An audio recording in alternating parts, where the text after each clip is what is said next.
Hi everyone. The idea of time, or the unreality of time, is such an important concept and idea as you awaken um, onto what you truly are. And this is so beautifully expressed in our Course in Miracles, where he says, remember, time lasted but an instant in your mind with no effect upon eternity. Right? Time is over. All time is over. Um, Time doesn't rarely continue on. It's not continuous. All time is going on all the time. But in reality, it's over, right?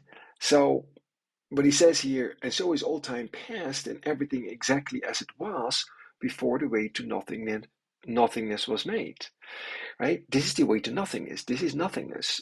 Time, space, time, the world, objective reality, right, is nothingness. Why? It's not real. Right? It's not real. Therefore, it cannot possibly be anything.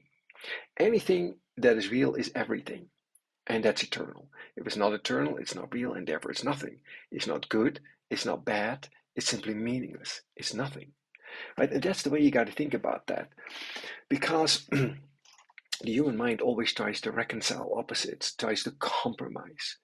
But what you're learning in your awakening is an entirely new way of thinking, right? And that new way of thinking, that uncompromising way of thinking, um, really labels space-time as nothing and recognizes that it is nothing. Because if it were anything, it would be everything and it would be eternal and it would be whole. But it's the opposite of eternity. It says this tiny tick of time in which the first mistake was made, and all of them within that one mistake held also the correction for that one, and all of them that came within the first. Right? The moment your mind had thought of time, it was immediately corrected. But somehow you got caught in the mistake and you kept reliving that one moment when the time of terror took the place of love, right? You got caught in time. But it was immediately corrected. It was immediately over. It never was anything, right? It's over. It's past. That's the only thing you can say about time. What? It's over, right? So beautiful, beautiful expression of your true nature. And in that tiny instant, time was gone for all that for that was all it ever was. What God gave answer to is answered and is gone. It's gone. It's over.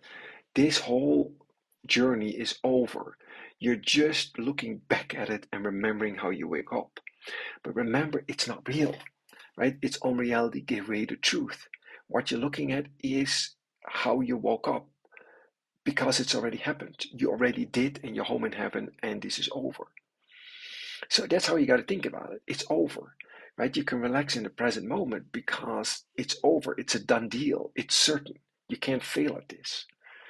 When that really gets a hold of you, right? It's over for you. Not as a concept, but as an experience, right? It's over. Like you're just suddenly relaxing. You're no longer trying to strive. You're no longer trying to bring stuff about. You're no longer trying to make something happen.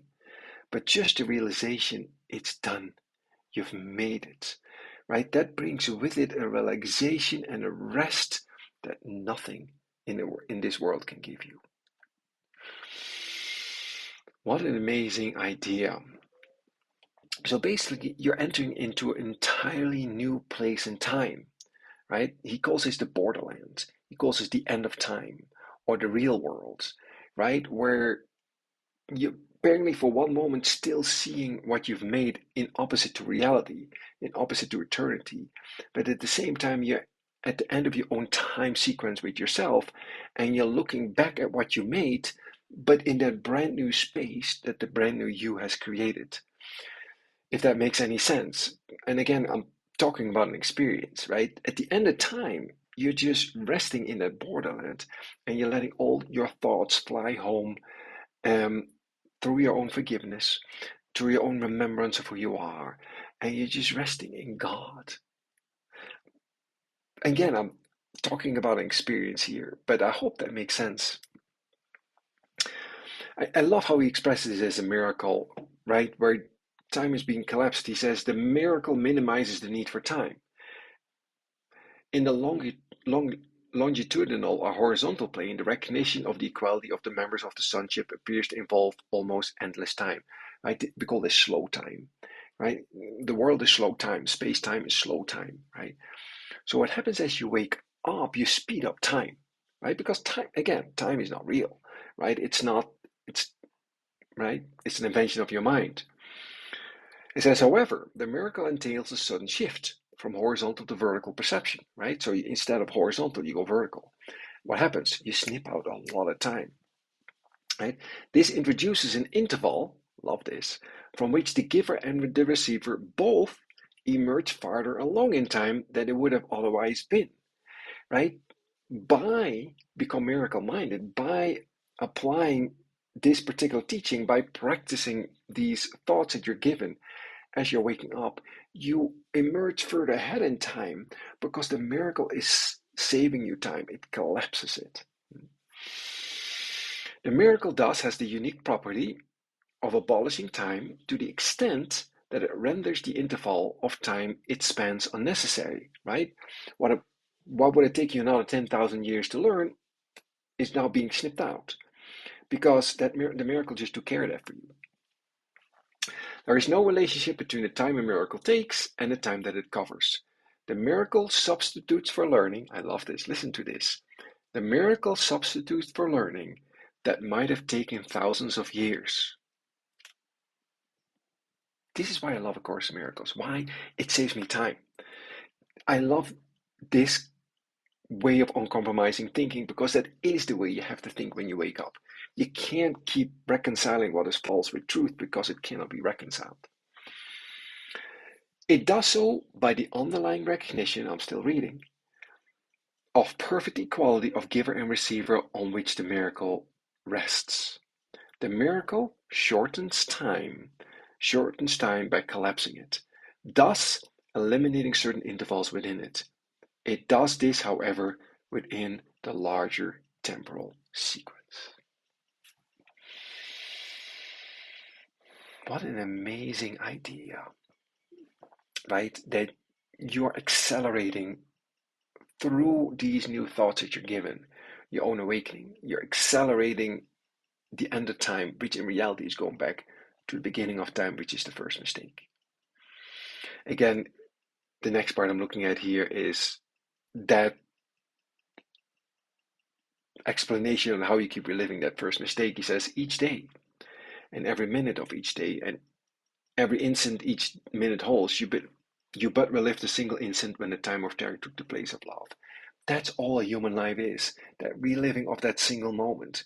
And you always carry the terror within you. Everyone in space-time walks in that terror, whether it's to the surface, right? A lot of minds these days experience fear, right? There's a lot of fear going on. It's right at the surface, right? Because the veil is so thin. And they label this, I'm having anxiety attacks, or it's being labeled as many things, but that's what it really is. That original fear is really close to the surface, and because the veil is so thin, you can no longer hide it. Other ones have buried this deep away, right? You're not even aware of that fear that you're carrying with you. You just constantly keep defending yourself. And he says, and so you die each day to live again until you cross the gap between the past and present, which is not a gap at all. I love it, right? How can there possibly be a gap if there's only eternity, right? But in the dream, there seems to be this gap, right? The human mind is preoccupied with the past. Your mind is preoccupied with the past, right? All it seems to think about is the past because you keep reliving that single moment. But when you come into the present moment, when you release that fear, when you allow yourself to let this be over, if you will, then you cross that gap. Then you're in the present moment. Such is each life. I love it, right? Like, what's the meaning of life? Everyone asks, what am I doing here? How did I get here, right? Such is each life. A seeming interval from birth to death, correct? And onto life again, right? You keep doing the same thing all over again. You keep doing these cycles. A repetition of an instant gone by long ago that cannot be relived. What? You're reliving what cannot be relived because what? It's over, right? I always have to smile when I hear myself teach it because I love, again, that clear, uncompromising way of thinking. It makes me happy. It makes me smile. And listen to this. And all of time is but the mad belief that what is over is still here now. Right? That's what time is. What is time? The mad belief that what is over and gone is still here now. And then he's going to say, you got to forgive it. Forgive the past and let it go, for it is gone. I love that because that's all A Course in Miracles is. It's forgiveness, not because something happened to you or someone says something to you. No, the idea that you could be here at all, the idea that any of this could be real, the idea that a whole loving, eternally creating God could have anything to do with this place of pain, sickness, loneliness, and death. It is forgiveness of what you thought happened to you was real, that moment of fear that took a hold of you, and you keep reliving it. Forgive it because it's over and it's gone. So I just want to keep it with that, but what a beautiful idea. All time is past. This is over. You can relax now. And you can be in the present moment. And when you're in the present moment, everything will just unfold for you. And a whole new portal will open up for you, in which literally your third eye opens, right? And your crown chakra opens. And you have a new moment of reality. And in that brand new space, at the end of time, you fulfill your new function, being the light of the world. Right? Because for a moment, you are given a new function, right? Because you've accepted it, right? Once you've woken up, you're going to accept that new function as the light of the world, the savior of the world, right? Because it's your world. Well, happy awakening. I love you wherever, whenever you are, and I'll see you everywhere.